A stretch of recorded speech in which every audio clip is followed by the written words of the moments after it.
हाँ, हम B word की वॉकेब के बारे में पढ़ रहे थे।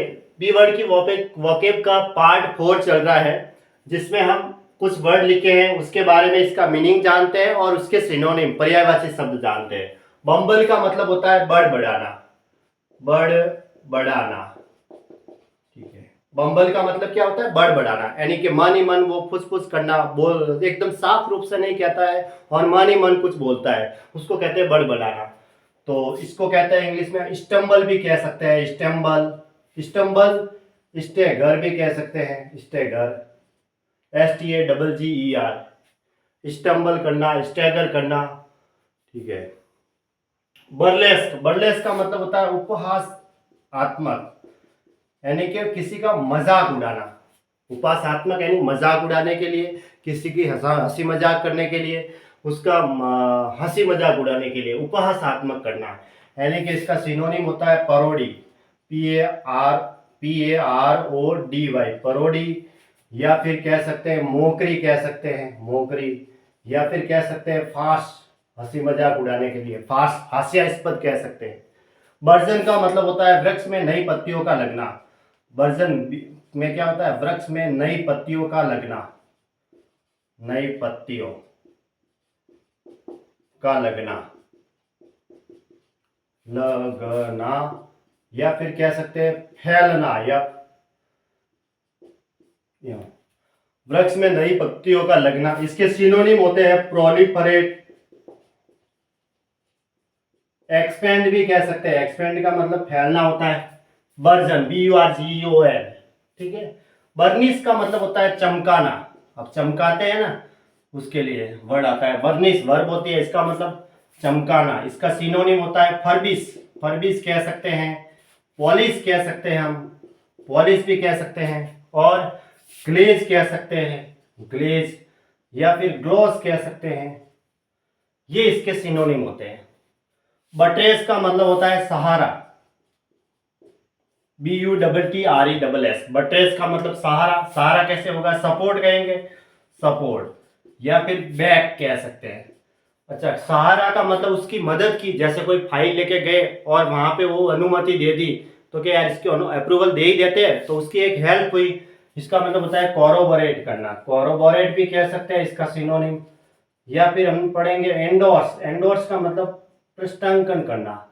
ठीक है, प्रमाणित करना, कि हाँ इसको प्रमाणित कर दी, पुष्टि कर दी, इसको अप्रूवल दे ही देते हैं, तो वो एक उसी के लिए सहारा बन गया। ब्राइडल का मतलब होता है नियंत्रण में रखना, नियंत्रण में रखना,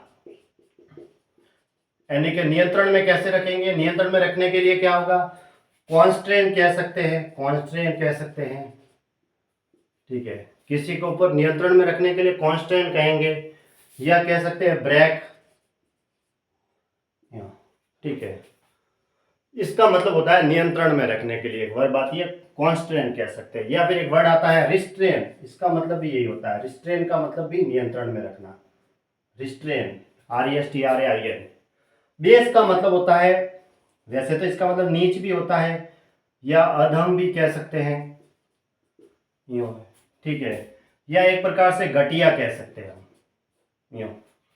अब नीच का मतलब इग्नोबल कह सकते हैं, इग्नोबल का मतलब नीच होता है, इग्नोबल कह सकते हैं, स्क्वालिड कह सकते हैं, SQUALID। या फिर गंदे के लिए एक और वर्ड आता है, घटिया के लिए स्लीजी कह सकते हैं, स्लीजी का मतलब भी घटिया होता है। ब्रावुरा, देखो ब्रावुरा का मतलब होता है साहसी, यानी बहादुरी जो होती है ना, उसके लिए बहादुरी कह सकते हैं। ब्रावुरा, साहसी, यानी कि डेयरिंग कह सकते हैं। इसके सिनोनिम होते हैं ग्रिट, या फिर गट्स, या फिर कह सकते हैं ऑडेसिटी, ऑडेसिटी भी कह सकते हैं, AUD, ऑडेसिटी है ना, ऑडेसिटी, ऑडेसिटी भी कह सकते हैं। और भी एक वर्ड आता है हेरोइज्म, वो भी आता है, यहाँ लिख सकते हैं हेरोइज्म, हेरोइज्म, इसका सिनोनिम होता है। एक आता है ब्रियो, BRIO, ब्रियो का मतलब होता है सजीव, सजीव में से जैसे मान लो विगर, जिसके अंदर उत्साह होगा वो सजीव होगा, उत्साह के लिए वर्ड आता है। वर्ब भी कह सकते हैं, वर्ब, या फिर विवेसियसनेस, एंथुसियाज्म, पैशन, विवेसियसनेस, ठीक है, विवेसियसनेस, या फिर वर्ब कह सकते हैं, विगर कह सकते हैं, ब्रिस्क कह सकते हैं, जिसके अंदर इगरनेस होती है, उत्साह होता है, उसको कहते हैं सजीव। लीवली कह सकते हैं, ठीक है। बूम, बूम का मतलब होता है निकम्मा, BUM, ठीक है, जिसका मतलब होता है निकम्मा। निकम्मा के लिए क्या कहेंगे हम? लॉफर, LOAFER, लॉफर, जो किसी काम का नहीं है, निरर्थक इधर उधर भटकता रहता है, उसको कहेंगे। और हम वेस्ट्रेल, WASTREL, वेस्ट्रेल, ये इसके सिनोनिम है, ठीक है।